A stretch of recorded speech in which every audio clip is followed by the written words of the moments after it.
வடக்கு வடகிழக்கு நோக்கி நகர்ந்து அடுத்த 12 மணி நேரத்தில் வலுவிழக்க வாய்ப்புண்டு என வானிலை ஆய்வு மையம் தெரிவித்துள்ளது.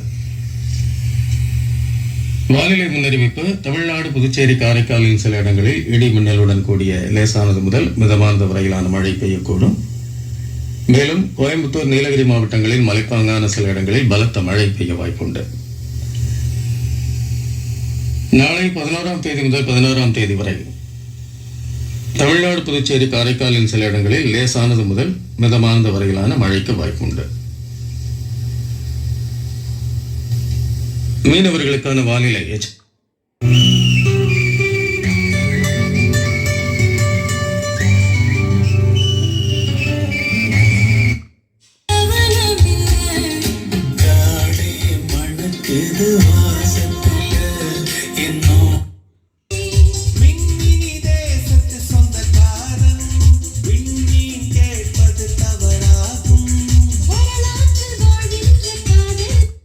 வேண்டாம் என்று அறிவுறுத்தப்படுகிறார்கள்.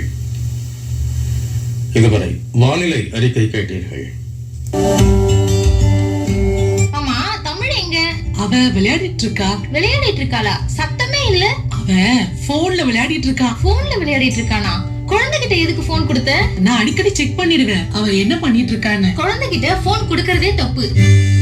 இப்படிதாங்க நிறைய பேரண்ட்ஸ் தங்களோட குழந்தைங்க கிட்ட செல்போனை கொடுத்துறாங்க. இதனால குழந்தைங்களுக்கு நிறைய பாதிப்புகள் ஏற்படுது. குறிப்பா பாத்தீங்கன்னா அதிகமா செல்போன் யூஸ் பண்றதுனால குழந்தைகளுக்கு கண் பாதிப்பு ஏற்படும். மனதளவுல ரொம்பவே பாதிக்கப்படுவாங்க. ஒரு குறுகிய வட்டத்திலே செயல்படுவாங்க. அதனால உங்க குழந்தைங்க கிட்ட செல்போன் கொடுக்காம ஓடி ஆடி விளையாட வெளியே அனுப்புங்க. சந்தோஷமா விளையாடட்டும்.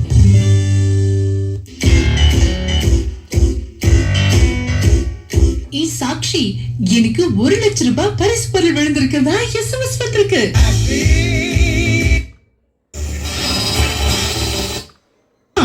நான் இப்ப